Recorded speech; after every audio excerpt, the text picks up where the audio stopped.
The personal statement, which you might have heard called the Common App essay, is without doubt the most influential individual component of storytelling that you have complete control over in your application. And that makes it very, very, very vital to get right. It's only 650 words long, which is a huge challenge. And even though the Coalition application used to have a slightly longer word count, they've actually since limited that. So it's now also 650. So it's highly likely that for the majority of the schools on your list, with some notable exceptions like the universities of California or MIT, the majority of the schools in your list are going to accept your 650 word personal statement as crucial part of seeing what your identity is like and what kind of person you are and whether they would want to bring you to campus. And one thing that we often talk about when we consider the goal of the personal statement is that first impression, but not necessarily a really big, wow, spectacular impression. An authentic impression, a genuine impression, an impression that shows the way that you consider the world. So even if your life story isn't hugely tragic or challenging or just not even that special perhaps, there is some sort of special perspective that you have on your life experiences, on the things that you care about, the values or principles that you have, the people you care about, and the things that you do with your time.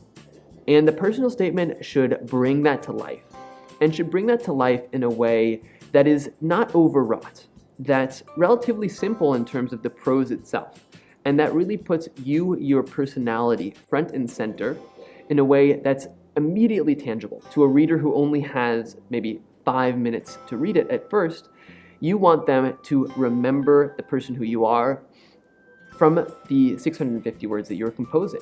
Now, often this is going to mean that you go through many phases of drafting. Maybe you go through multiple ideas as well. I have had students who have done over 3,000 words of drafting, up to 5,000 words of drafting, only for the personal statement. Gone through several different topic ideas. The great thing here is that you want to get into a habit of writing anyway, ahead of college applications. So practicing that with the personal statement, with a lot of personal, creative, self-reflective writing, is going to even prepare you to do a better job with your supplemental essays, and even the sort of more straightforward essays like the why school essays that you're going to confront in the future.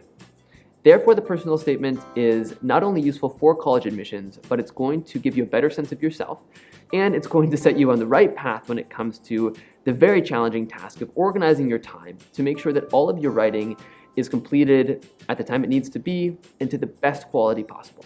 So once you've done all this drafting, you've got all these ideas, this content, and maybe you've got thousands of words, you're going to need to make some tough decisions about what to keep and what to cut, and how to sort of streamline your ideas, but also fit them together in some sort of narrative arc. This is a big challenge. It can be sometimes helpful, even though you're not writing this specifically for another person. It can still be helpful to consider the importance of the personal statement in the context of college admissions overall, and in terms of how the admissions committee is making their decision. The big reason that the personal statement is important is it's a decisive factor when it comes to comparing two candidates with otherwise very similar profiles. If your personal statement is unforgettable, memorable, authentic, again, it's not because the content is spectacular or surprising or shocking, but because your voice is strong, because it feels really tangible who you are through that essay.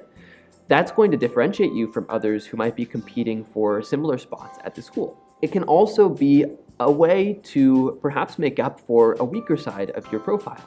If you're not a great test taker, or you struggled with a certain area of your academics or something like that, but you write an extremely compelling personal statement, this can sometimes be a way for the admissions committee to say, you know what, we really believe in this person as an individual character, and therefore we think they're going to be successful in our school, even if we have some slight doubts about other areas of their profile. Now, keeping these things in mind when you're making the decisions of what do I keep, what do I cut, when you're looking at your personal statement, is going to help you to maintain your authenticity when it comes to your voice, which is super important, but also make sure that you are thinking to yourself strategically about, is it necessary to have this anecdote? Is it necessary to have this little bit of dialogue? Is it really accomplishing what I want to accomplish when it comes to, telling the admissions committee about my principles, my skills, my traits, my values, the things that are core to my identity and the person I am?